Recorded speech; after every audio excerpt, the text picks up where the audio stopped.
Hello and welcome to the Minimum Competence episode for Wednesday, July 9th, 2025. I'm your host for today, Andrew Leahy, a tax and technology attorney from New Jersey. On today's episode, we've got Oakley v. MSG, Texas v. ABA accreditation, California v. 23andMe, and the IRS's quiet retreat on church political speech. Let's remember, there was another life that you might have had, but you're having this one. And read today's legal news.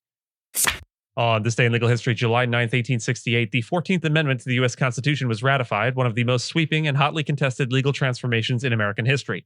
Drafted during Reconstruction, its promise was bold: birthright, citizenship, due process, and equal protection under the law. In theory, it was the legal nail in the coffin for Dred Scott v. Sandford, the 1857 decision that declared black people could never be citizens. In practice, a more complicated story. The amendment aimed to redefine American citizenship in the wake of emancipation, but its language proved a double-edged sword.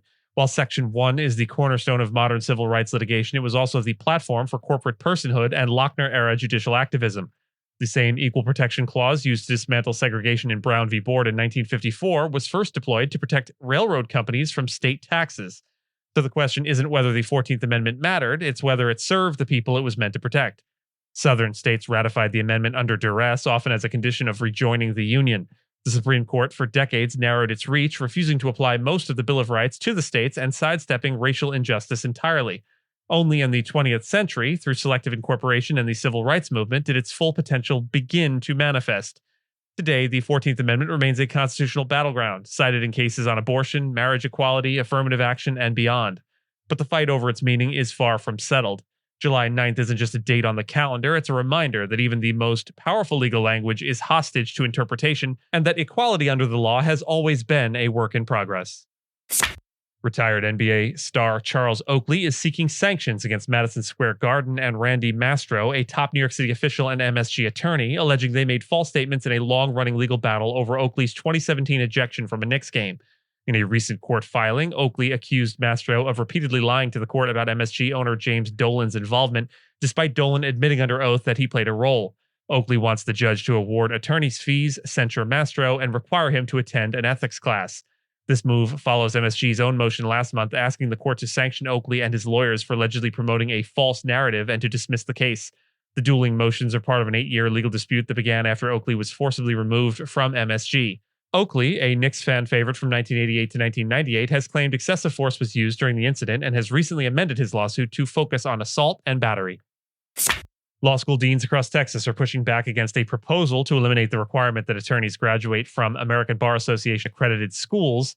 In a letter to the Texas Supreme Court, deans from 8 of the state's 10 ABA-accredited law schools argue that scrapping the rule, which has been in place since 1983, would hinder graduates' ability to practice in other states and reduce transparency for students and consumers.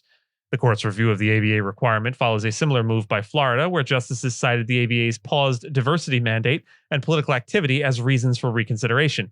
Critics of the proposal warned that removing ABA accreditation could isolate Texas law schools, make legal education less portable, and ultimately increase costs for students. Notably, the dean of the University of Texas Law School, Robert Chesney, did not join the group letter. Instead, he suggested the court explore alternative or supplementary accreditation pathways. Texas A&M's law dean Robert Adia also withheld endorsement but emphasized the importance of maintaining national recognition for Texas law degrees. The state's high court, composed entirely of Republican-elected judges, has not indicated when it will issue a decision. A U.S. district judge temporarily halted the bankruptcy sale of genetic testing company 23andMe, giving California 3 days to argue that the deal violates its genetic privacy law. California had earlier failed to convince a bankruptcy judge to block the $305 million sale to TTAM Research, a nonprofit founded by 23andMe co-founder Ann Wojcicki. The state contends that transferring genetic data to TTAM without explicit consumer consent breaches California's Genetic Information Privacy Act. With roughly 1.8 million California residents among 23andMe's 10 million users, the state argues the sale could lead to unauthorized data transfers. Bankruptcy Judge Brian Walsh previously ruled that consumers could delete their data post-sale, minimizing potential harm.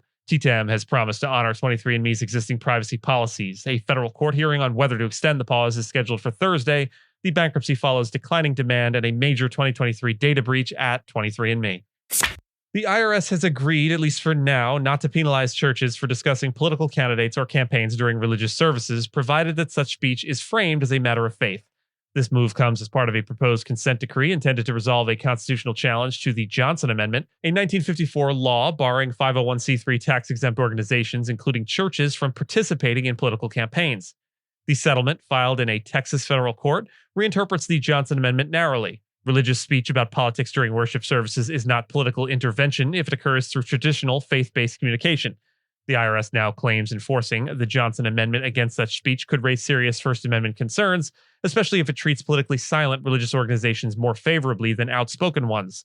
Critics warn this reinterpretation risks turning churches into tax-sheltered political operations.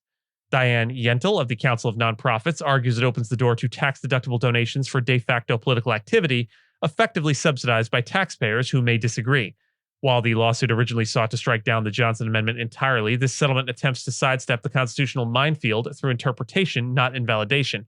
But here's the legal paradox. The IRS is effectively rewriting statutory law without legislative input, relying on what it calls constitutional avoidance.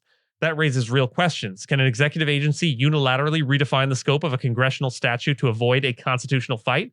Or is this a policy pivot masquerading as judicial restraint? For now, the constitutional showdown is paused, but if this consent decree is approved, it will mark a major shift in the legal boundaries between church, state, and campaign finance without any actual change to the law's text. Whether that holds up under future scrutiny remains very much an open question.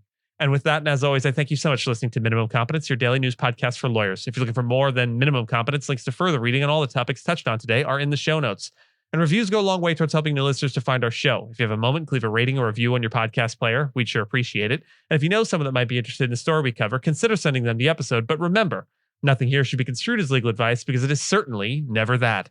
Minimum Competence is available at minimumcomp.com and wherever it is you get your finely crafted podcasts. If you haven't checked out the website in a while, give it a look. There are complete transcripts and resources for each episode and its corresponding segments, as well as an opportunity to receive new episodes in email, newsletter, form. We'll see you back here tomorrow, and until then, remember, there was a time when I thought I understood everything. Now I understand nothing.